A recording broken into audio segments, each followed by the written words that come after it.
This right here is the Sennheiser EWD-X system. This is a dual wireless system that only takes up a half U of rack space. You can use these with vocal mics or with instruments or body packs like this. I personally have been using this for the last few months with a vocal mic and for my guitar wireless. It has a very easy way to scan for the clearest channel and sync from the transmitter to the receiver. You can control this via an app or on the device itself, and you can use up to a whopping 293 of these at once in perfect conditions, of course, but that's still a pretty insane number. The thing that's really great about this system is that it's a digital wireless system with an insane 88 megahertz of tuning bandwidth. If you don't know what that means, I'm going to go over it in this video. TLDR, if you're looking for a very high-end, very reliable, professional wireless system, the Sennheiser EWD-X is a great system to look into. I'm going to go over the system in detail so you know how to use it, and I'm also going to share my experience with you of using it over the last couple of months at many of my shows. I do want to say many thanks to Sennheiser for sending this over for me to check out for the channel. This is not a paid video, and just as always, all the opinions in this video are my own. Before we get started, if you do live in any of these European countries right here, I will be on tour for the first few weeks in June. So if you do live in any of these countries and cities, please come out to a show and say hello. I would definitely love to meet some of you in person. That's enough of the intro. Consider subscribing if you're not already subscribed,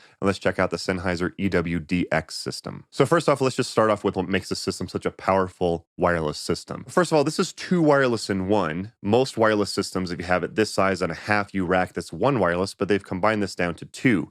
Very spatially efficient, takes up less room on a pedal board or in a rack. And do keep in mind, they actually sell a model that is 4 wireless in a single U rack space. So it's basically two of these just combined together, which is great and even more spatially efficient, and I'll go over that a little bit later in the video. Another thing that's great about the system is it has 88 megahertz of tuning bandwidth. It's actually 80 to 88, depending on which model you get, but either way, that's a lot of bandwidth to find a clear signal. If you don't know what that means, that's basically just the range that a wireless has in order to find a clear signal. If you only have like 12 or 24 megahertz to find a clear signal, it's possible that you will not be able to use your wireless at a show. With 88 megahertz, you should be very confident that your wireless system is going to work almost at every show that you play. I have a video going over this more in detail if you want to find out a little bit more about wireless interference and why it happens. But the short answer is, depending on where you're playing, sometimes there's a big chunk of frequencies that you cannot use because it's already being used by something else. So with a system like the EWD-X, you have a ton of options to find a clear signal. With 88 megahertz of tuning bandwidth, you should definitely be very confident that your wireless is going to work going from show to show. Another thing that's great about the system is it's a digital wireless system. Now, I also have a video breaking this down about digital versus analog. There's a lot of misunderstanding about that. I think people assume like digital is MP3s and vinyl is analog. Digital wireless means something completely different. Again, watch my video if you want the full breakdown. But the short answer is that digital actually does a much better job at finding a clear signal. It is less noisy than analog, and it actually gives a more accurate representation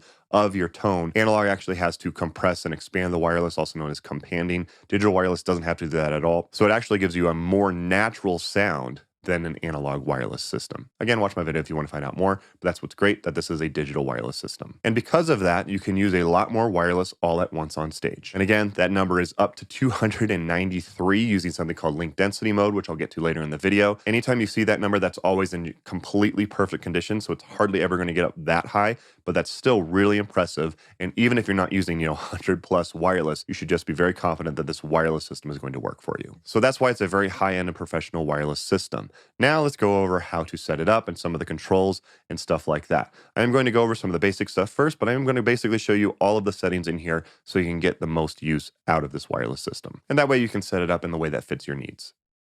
So this is everything that you get with it. Now, do keep in mind you can get different configurations for this. I specifically have this model because I use the handheld for my vocals and then the body pack for my guitar. You can get 2 body packs, you can get 2 mics, you can get 2 handhelds, whatever works for you. The handheld is obviously for vocals, and then the body pack can be for guitar, bass, or instruments, or for a lav mic or a headset mic as well. But there's multiple configurations, and I'll go over that a little bit later. For this video, I'm doing vocals and guitar. This is the receiver right here. This is a receiver for 2 wireless in a half U rack space, so very spatially efficient. On the back, you have 2 balanced XLR outputs and 2 unbalanced 1/4 inch outputs, so you can use it for vocals or for like guitar or bass, depending on your needs. You do have a spot here to plug in power, but do keep in mind that the Ethernet is also PoE, so you can actually power this via Ethernet, and obviously the Ethernet port is for connecting to Sennheiser software, such as Sennheiser Cockpit and stuff like that. We put the antennas on the back. These are 1/4 wave antennas, although if you do plan to put these in a rack, they do give you the equivalent equipment that you need to put it in a rack. Only thing that's not included is they don't give BNC cables. I do wish they included that, especially for gear like this that's meant to be in a rack, because you need those in order to bring them to the front. And make sure that you always bring your antennas to the front if you put them in a rack. Do not have the antennas buried in the back of the rack. That's a good way to decrease the range of your wireless and increase the chance of dropouts. Always have clear line of sight from the transmitter to the receiver. Now, this model specifically does come with a lav mic. I'm going to hold on to this because I run sound for weddings sometimes too, so this will be valuable to have. And you also do get a clip for the handheld mic that will fit a Sennheiser wireless microphone. If you do plan to use this with the guitar, you are going to have to get their guitar cable. They do make it in straight and right angle. I don't believe they actually sell a model specifically meant for guitars. I wish that they did, so you didn't have to buy it separately, but it's like 20 bucks or 30 bucks for these, and I'll link to them down below. But it screws in, which is really nice, so it doesn't accidentally get unplugged. Just make sure you always have a spare of this cable just in case if it breaks.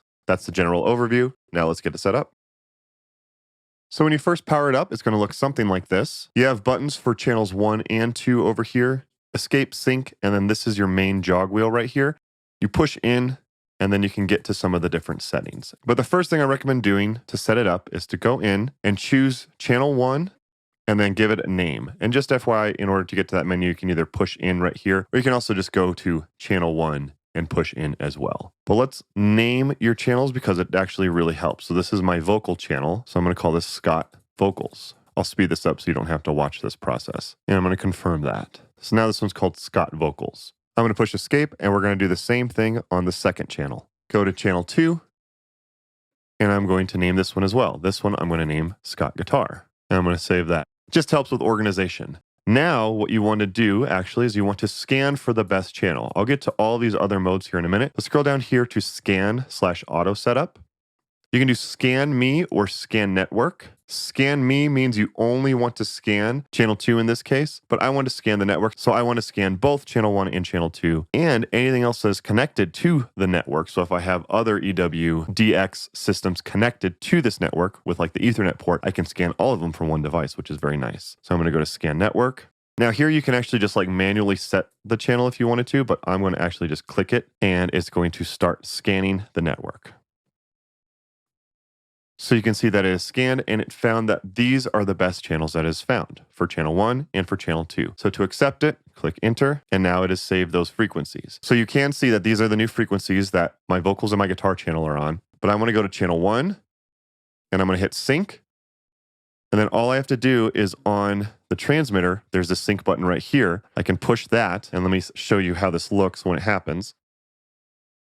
You can see it says sync success. I just have to have it somewhere near it. And that's what's great. I don't even have to have it like right by it. I'm doing that for the video, but I've had my mic on my mic stand and I push sync and it doesn't have to be right by it and it syncs to it. These are working and you can see when I tap on it, it's getting a signal, which is what I want to see. Let's do the same thing for my guitar channel. As I'm doing this demo, obviously I have to have the antennas really close to each other. So if I put the antennas next to each other, you're going to see little like warning messages like that. That just means that my antennas are too close together. You'll probably see that throughout the video because you should not have the antennas this close to each other. So let's back out of this. We're going to channel 2. This one, I'm going to sync with the body pack right here. This is my pack for my guitar. Again, it's so easy. Push sync here. There's a sync button on top right here. Push sync. And they both say sync success. And now they are successfully paired. And I can also determine what I can hear out of the headphone port by clicking the channel. So if I want to hear channel 1, I could click that and listen here.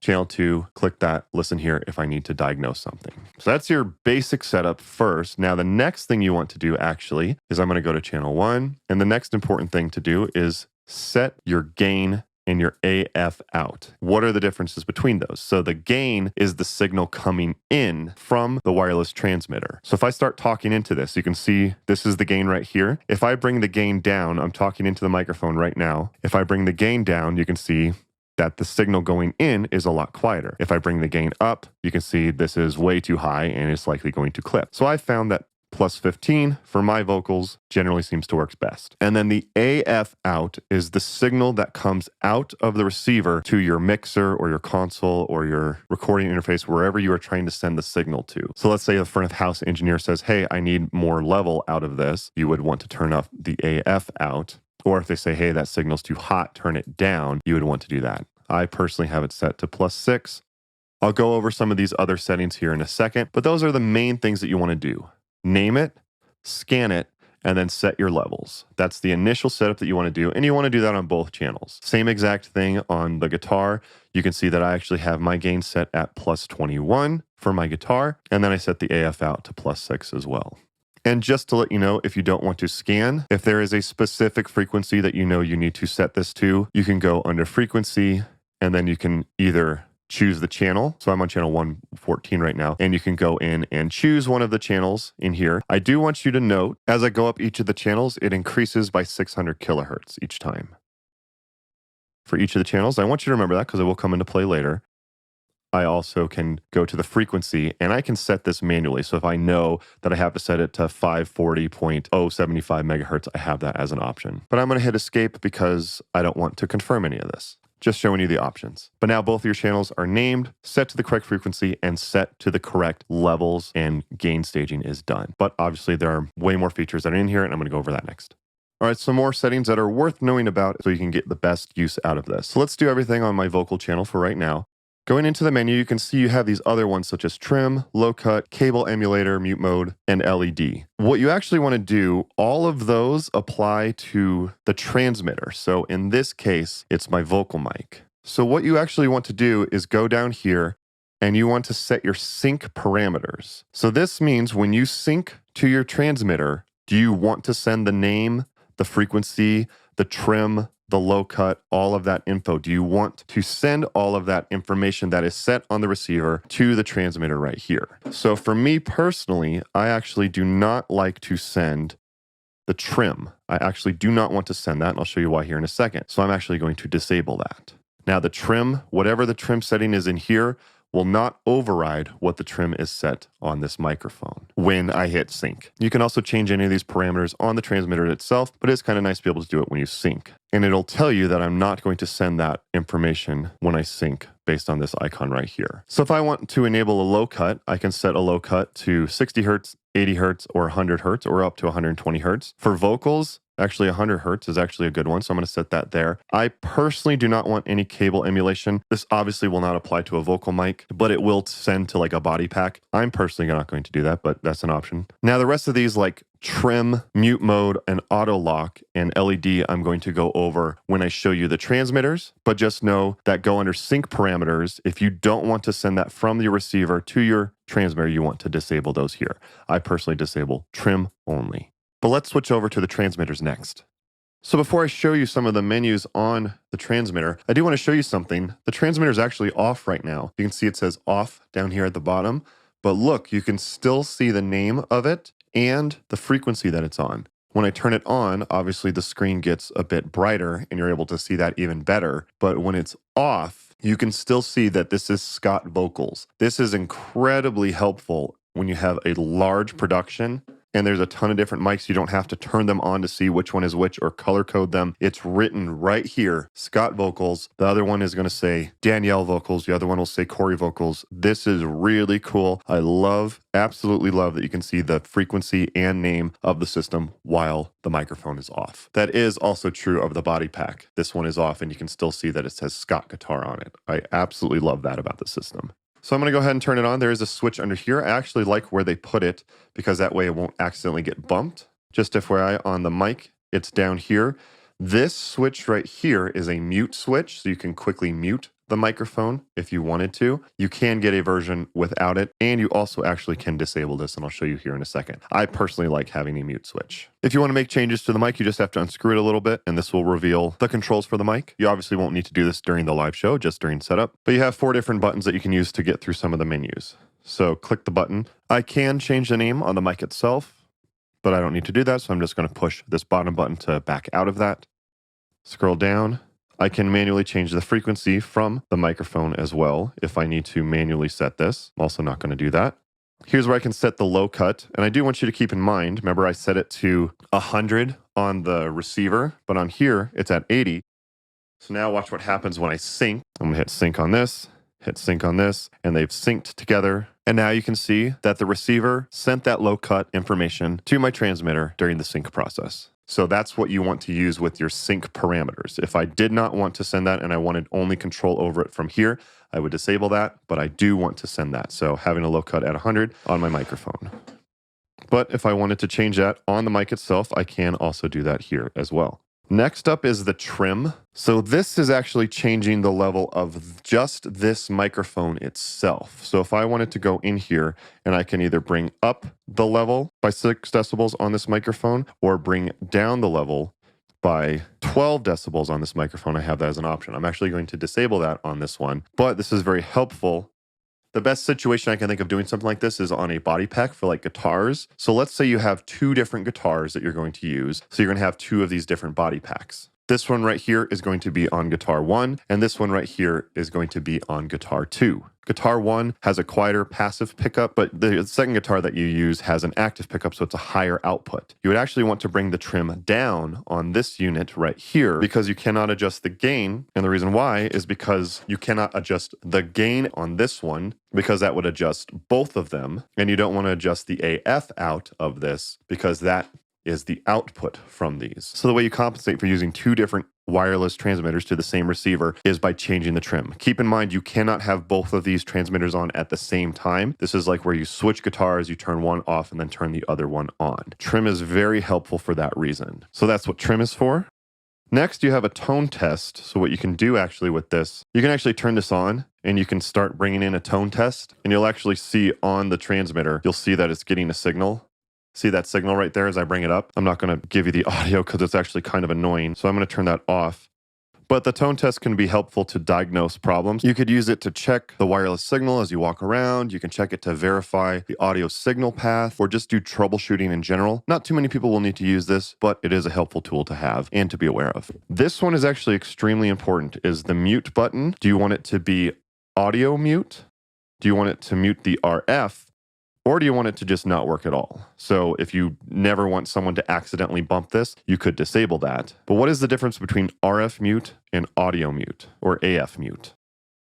So right now, my transmitter is not muted. You can see when I tap on the cable, you're going to get an audio signal right here. That's your audio signal coming through. You're going to see that. My body pack is currently set to AF mute. As soon as I mute it, you'll see you get this indicator right here that says that it's muted. Now, when I tap on the cable, you get no signal. So the audio is muted. However, these 2 bars right here basically represent the strength of the wireless signal, the RF signal. So you can see on both antennas, the signal is very strong. So now I'm going to set my body pack to RF mute. So what this is going to do is when I mute on the body pack, it basically acts like the transmitter is basically off. It is not transmitting the RF anymore. It basically acts like it's off at this point. Why is this important? If you have, for example, 2 guitars going to the same pedal board or same amp and you're going to switch between them, you can't have 2 wireless transmitters on at the same time transmitting on the same channel or the same frequency. So if I have one guitar with a body pack transmitting on 530.800 megahertz, and then I just mute the audio on it, but the RF is still transmitting, and then I turn on my other pack that is transmitting on the exact same frequency, the wireless isn't going to work. Each wireless needs to have its own clear channel. So if you plan to do that where you like switch guitars but have 2 separate body packs, you want to make sure that you use RF mute and not AF mute. Definitely very important to know. That's the difference between the 2. So you can lock this, that way no one accidentally turns off the power. You might say it's almost impossible for someone to hit this. I have had that happen before. Someone went to put it like onto a mic stand. So instead of putting it, on a mic stand like this, how it normally does, people tried to slide it in this way and they pushed it like this, and it actually turned it off. Just keep that in mind. It is possible to still bump it. It is pretty rare, but if you want to make sure that this never gets turned off by accident, that's the way that you do it. If I'm using it, I'm not worried because I know how this works, but for inexperienced people, that might be very helpful. You can also adjust the brightness of the screen. You can turn the LED light off. I mean, it's barely noticeable anyways, but you have that as an option if you want. And you also can see a couple of other things about the device. And that's it on the transmitter. The body pack is literally the exact same thing. The only thing different about this one is that you have the cable emulation on this one. Everything else is the exact same. So now that you understand the settings on the transmitters, now you understand why the sync parameter is valuable when you do a scan and sync. Definitely worth knowing. Down here we have a walk test. This is actually really cool. You can go in here and you can enable this and you can start it. And then what you can do is you can take your microphone and you can walk around the venue that you're at, and it's going to give you an indication of what levels you got all throughout the venue. So I enabled the walk test, and then I walked around with my microphone around my house. Keep in mind, this is going through walls and stuff like that. Line of sight is always best with wireless gear, but still good for the test. Walked around the house, made sure to pet the dogs, of course, and then came back and saw this as the link quality indicator. So it'll tell me the minimum and maximum quality of the audio, the AF, the RF, which is just the strength of the wireless signal, and also the LQI, which is link quality indicator, which is nice. It's just a summary of like, hey, how good is the wireless working? Pretty impressive. It only dropped to 97. If you saw anything dropping below 50, you should definitely be a little bit more worried. But that's really nice. They just give you a summary basically of here's the quality of your wireless during this walk test. Very, very cool feature. I really like that. Next up, you can turn encryption on or off. I don't need that, but if you're doing like conference calls or something on these, that might be worth doing. Next up is link density mode. This is definitely really cool. If you turn this on, it'll have to reboot in link density mode if you do enable this. This is going to give you access to more frequencies, and you can use more wireless at once with this system. So in super crowded RF environments, this is a very, very helpful tool to have. So now that it's rebooted with link density mode on, I'm going to go in here and I'm going to go to the frequency, and you can see, so as I scroll through the different channels, you'll see that they only need to be spaced 300 apart now as opposed to 600. In normal mode is 600. In link density mode, they can be spaced 300 apart. And I actually get 267 different options as opposed to a normal mode where it was about half that. So you can actually fit more systems of wireless all at once in a much narrower bandwidth. That's extremely valuable if you need to fit a lot of wireless within a very narrow bandwidth. I know I played a show last year at an arena for the Colorado Mammoth game, and for our wireless, we had to definitely coordinate with all the wireless that they were using for announcements in the news and stuff like that. So especially if you have a lot of wireless and in tricky RF environments, link density mode is extremely valuable to have. The only drawback is that you get a little bit less range out of your wireless in this setting. And you can see there's this link density icon down here letting you know that you are in link density mode. I'm actually going to go ahead and turn that off because I actually don't need it. So I'm going to turn it off, and it's going to have to reset. But definitely worth knowing if you're doing very large productions. So a couple more settings in here worth knowing about. If you connect this to a network to use with like Sennheiser Cockpit or their wireless systems manager software, this is where you would set that up. Setting it to auto usually works, but you can manually set your IP address and all that stuff as well if you need to in here. The transmitter update, this is really nice. So if I wanted to update the transmitter, all you have to do is click the version that you want. And then in order to update, I would just press the sync button on my transmitter for 3 seconds and it will do the update. I did that actually before this video, so I'm not going to do it again here. This auto setup, if this is disabled, you cannot do an auto scan. I personally don't know why you would want that off, but the option is there. I would always leave that on. You can also lock the receiver if you want to as well. That way no one accidentally changes anything. I'm personally going to leave that off. You can change the brightness, and you can also give the device a device name, especially if you have multiple ones. That's definitely going to be very helpful. And that's basically all of the settings on the receiver. But there is also the app, which is actually really cool, especially for like scanning and stuff like that. So you want to download the EWD Smart Assist app. When you first get it, you'll probably have nothing here, but you can see I have my EWD as well as my EWDX systems in here. Click the 3 dots in the upper right and click Add Devices. You'll just say on the receiver, press the sync button for 3 seconds and it will pair.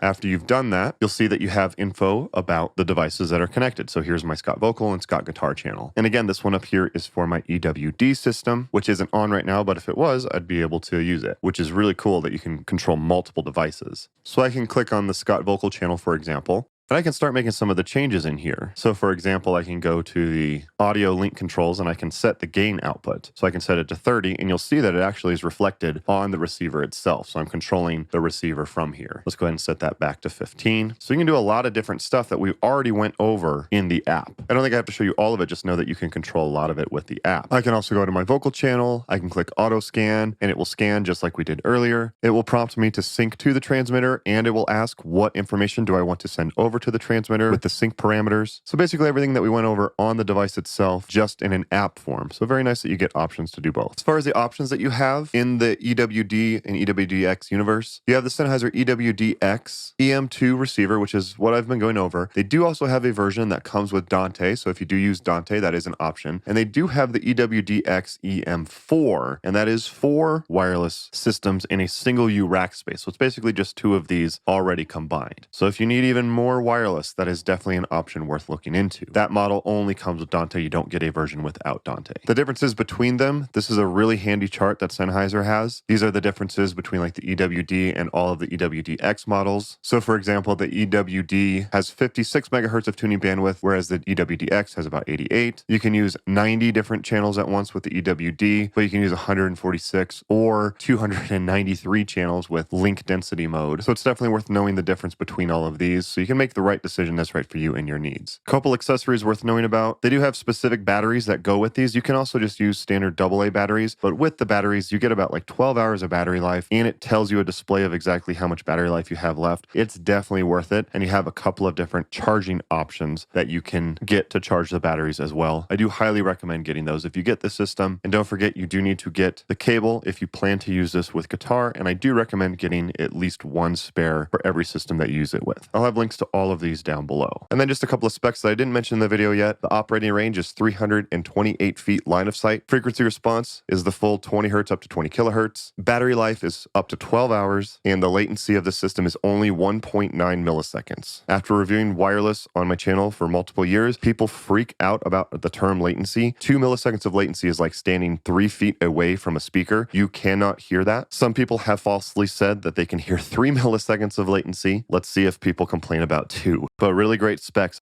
all around on this system. So like I said, I've been bringing this to some of my shows over the last couple of months. I've been using it for my vocals as well as for my wireless for guitar. I've had no issues with it at all. Shouldn't be a surprise with a high-end wireless like this. The first show that I brought to, it was great, no issues at all. And at that show, it actually started to rain. So I actually had to pack up really fast because I was like, there's no way that I'm going to let my brand new wireless system get soaked in the rain, because it's kind of started to rain kind of from the side and get onto the stage. So I packed in a hurry and I didn't turn off the batteries. And it took about 2.5 hours to get home from that gig. Even after sound check, even after playing the gig and still getting home, I still had about 4 hours left of the battery life. So I definitely do recommend getting those BA70 batteries because they last a long time. Second show I brought to, I had no issues. I live in Colorado. This was downtown Denver during Rocky's opening day. That is one of the most chaotic days downtown. So there's a lot of stuff going on. I had 0 issues with this all night. It worked great. I brought it to a corporate event for another event that I play, and I let my singer actually borrow this mic. He's one of the pickiest people about his microphone, but at the end of the gig, I asked, I was like, hey, how'd that mic work out for you?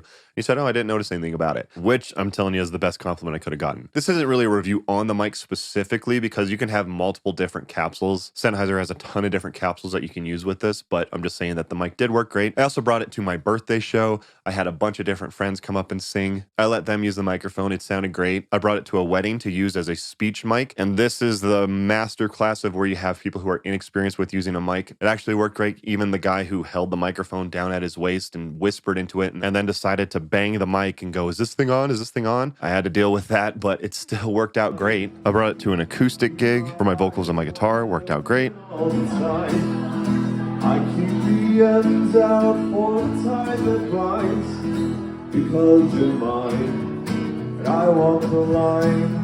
I brought it to another show and I let my bass player borrow this one. This is great because a digital wireless system is able to get the full 20 to 20 kilohertz frequency response. I basically just tried it out in as many situations as I could think of just to see if there were any issues. I didn't have any issues at all with this system. And that shouldn't be a surprise with a high-end wireless like this. Nothing is bulletproof. You know, you still have to make sure that you have good antenna placement, you don't have too many antennas in a rack, and you've scanned for the best channel. But if you've done that, this system should almost always work for you. Were there any improvements I could think of? I really do think that they should include the antenna mount kit, especially with a system this high-end and at this price point. I think that should be included. I do wish they sold a model that was meant for guitars. That makes sense. I think a lot of people will use this for guitars, and that way you don't have to buy the cables separately. Not the biggest deal in the world. This next one is me being trivial, but I wish the scan was just a little higher on the menu, that you didn't have to scroll so far, because that's one of the first things that I do when I get to a gig. Again, that's me being overly picky. And the only other thing I can think of, it might be nice to be able to set like the transmission power on the transmitters, because these are just set at 10 milliwatts by default. It'd be nice to be able to bump that if you have to go further, or turn it down if you don't have to go that far. But again, 10 milliwatts is kind of like the average sweet spot. None of those are deal breakers at all. This is still a very high-end wireless system. So when you purchase them, you can get the receiver and the transmitter separate. So you can get either the dual or the quad receiver model, and then get 4 microphones or 3 microphones and 1 body pack, depending on whatever your needs are.